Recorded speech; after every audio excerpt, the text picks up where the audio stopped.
नमस्कार, मैं राजल विधि चैनल में आपका बहुत बहुत स्वागत करता हूं और आशा करता हूं आप लोग हमेशा की तरह बहुत अच्छे होंगे। आज के इस वीडियो का विषय है स्ट्रेस मैनेजमेंट और विद्यार्थी।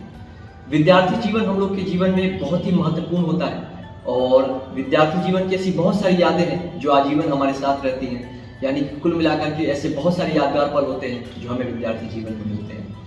15 से 20 साल पहले की अगर बात की जाए तो उस समय नंबर जो है बड़ी कंजूसी से मिला करते थे, लेकिन अगर आजकल की बात की जाए तो नंबर जो है एकदम बढ़ते हैं एक तरह से कहा जाए। और हम लोग ऐसा भी सुनने को मिलता है कि किसी को 100 में 100 नंबर मिले हैं। तो अगर ऐसी बात है तो हम लोग आसानी से समझ सकते हैं कि कंपटीशन अब बहुत ज़्यादा बढ़ गया है, जो कि पहले ऐसा नहीं हुआ करता था। और इस वीडियो में मैं आपके साथ विद्यार्थी जीवन से जुड़े हुए कुछ ऐसी बातें चर्चा करूँगा ताकि हम लोग चिंता मुक्त रह सकें और बेहतर प्रदर्शन कर सकें। तो मेरा पहला सुझाव ये होगा कि पढ़ाई जो है नंबर पाने के लिए नहीं बल्कि सीखने के लिए करें।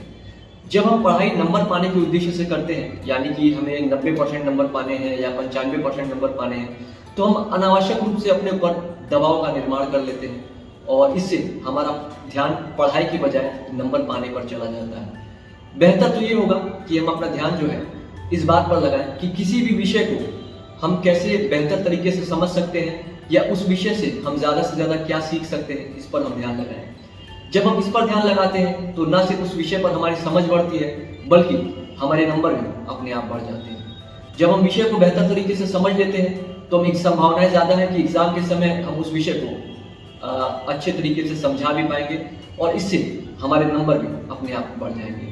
मैं उदाहरण लेना चाहूँगा अपने विद्यार्थी जीवन के उस समय का, जब कंप्यूटर विषय में मैं बिल्कुल भी अच्छा नहीं था और इससे मैं बहुत भागता था क्योंकि मुझे यह विषय समझ में नहीं आता था।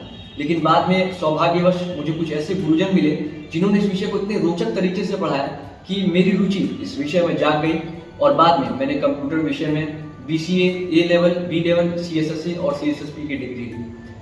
लेकिन ये तभी हुआ जब मेरी रुचि इस विषय में जागी और जब मेरा ध्यान इस बात पे गया कि मुझे इस विषय में पास होना है या मुझे इस विषय में इतने नंबर लाने हैं। इस पर ध्यान हटा करके मैंने ये इस पर ध्यान लगाया कि कंप्यूटर में मैं ज़्यादा से ज़्यादा क्या सीख सकता हूँ और ज़्यादा से ज़्यादा क्या मैं समझ सकता हूँ। इस पर जब मैंने ध्यान लगाया तो मेरे प्रदर्शन अपने आप सुधर गया और मैंने कंप्यूटर में कई डिग्रियाँ ली।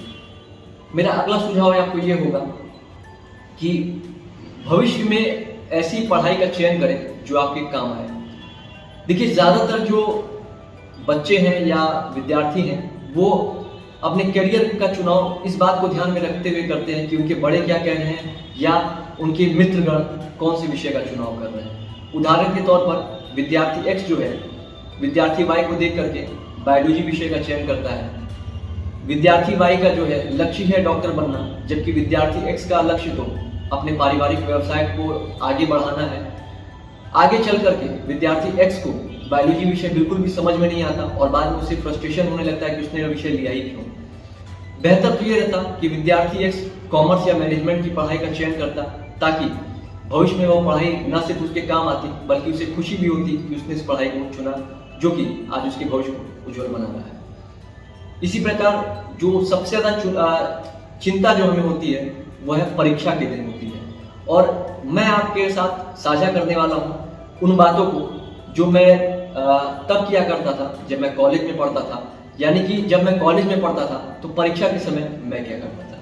सबसे पहली बात तो मैं आपके साथ ये साझा करना चाहूँगा कि जिस दिन एग्ज़ाम रहता था उसके पिछली रात को मैं बहुत ज़्यादा अपने पर लोड नहीं लेता था और मैं कोशिश करता था कि मुझे एक अच्छी सी नींद आए।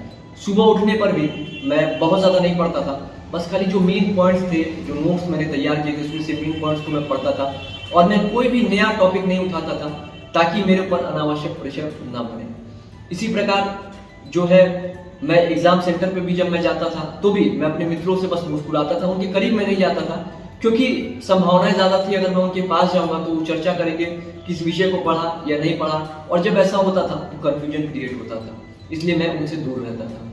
जब मैं घर से निकलने वाला होता था एग्ज़ाम के लिए तो मैं ईयरफोन लगा करके हनुमान चालीसा का अध्ययन कर हनुमान चालीसा सुनता था और उसके बाद हनुमान जी की आरती कर सुनता था। उसके बाद प्रभु से मैं सहायता मांगता था कि प्रभु मैंने जितनी तैयारी करनी थी कर ली, अब मेरी सहायता करिएगा।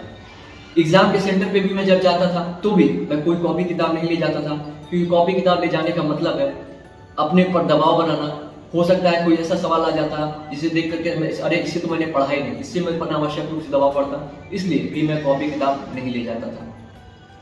एग्जाम सेंटर पे जाने से पहले भी मैं बहुत ज़्यादा खाना नहीं खाता था, बहुत हल्का भोजन करता था ताकि जो मेरे अंदर फुर्ती रहे और सुस्ती मेरे अंदर ना आए। जब एग्जाम खत्म हो जाता था तो भी मैं जो है अपने मित्रों से बस मुस्कुरा करके अभिवादन करता था और मैं वहाँ जल्दी से जल्दी निकलने की कोशिश करता था, क्योंकि संभावना ज़्यादा है कि अगर मैं मित्रों से मिलता तो वो चर्चा करते कि पेपर कैसा हुआ, तुमने ये किया या ये गलत किया, तो इससे अनावश्यक रूप से फिर मुझे टेंशन होने लगता। जब मैं घर जाता था तो मैं रिलैक्स करता था, कोशिश करता था कुछ आहार लेने के बाद कुछ सो जाऊं या लेट जाऊं आधे एक घंटे के लिए या संगीत सुनूं, लेकिन मैं करता जरूर था। भले ही अगले दिन किसी और विषय का भी पेपर हो, लेकिन मैं रिलैक्स खुद को जरूर करता था, क्योंकि इससे जो है मेरी बैटरी रिचार्ज होती थी और अगले दिन के लिए भी मैं काफ़ी ज़्यादा ऊर्जावान महसूस करता था। तो फिर से मैं आपको सुझाव दूंगा कि एग्जाम सेंटर से भी निकलिए तो भी पेपर को किनारे रख दीजिए, ये मत देखिए क्या सही रहा क्या गलत रहा, क्योंकि इससे फिर आप चिंता में आ जाते हैं और आपका प्रदर्शन आने वाले पेपर के लिए खराब होने लगता है। तो ये थे कुछ सुझाव जो मेरे लिए बहुत कारगर रहे और मैंने अपने शिक्षा के दौरान 9 डिग्री सर्टिफिकेट्स लिए, जिसमें 4 प्रोफेशनल डिग्रियां भी शामिल हैं, और इन सभी में ये तकनीकें मेरे लिए बहुत कारगर रही। सभी के पढ़ने का तरीका अलग अलग होता है, आपके पढ़ने का तरीका अलग होगा और मैं आपको आमंत्रित करूंगा कि आपकी कौन सी तकनीकें आपके लिए कारगर है, उन्हें भी कमेंट बॉक्स में हमारे साथ साझा करें ताकि ये और लोगों के लिए भी उपयोगी हो सके। तो ये था आज का वीडियो। आपको ये वीडियो कैसा लगा मुझे अपने कमेंट्स और फीडबैक के माध्यम से जरूर बताएं। यदि आपको लगता है इस वीडियो से किसी और को भी सहायता मिल सकती है तो इस वीडियो को शेयर करें। वीडियो देखने के लिए आपका बहुत बहुत धन्यवाद। ईश्वर से मैं आप सभी को जुड़ रोशनी कामना करता हूँ।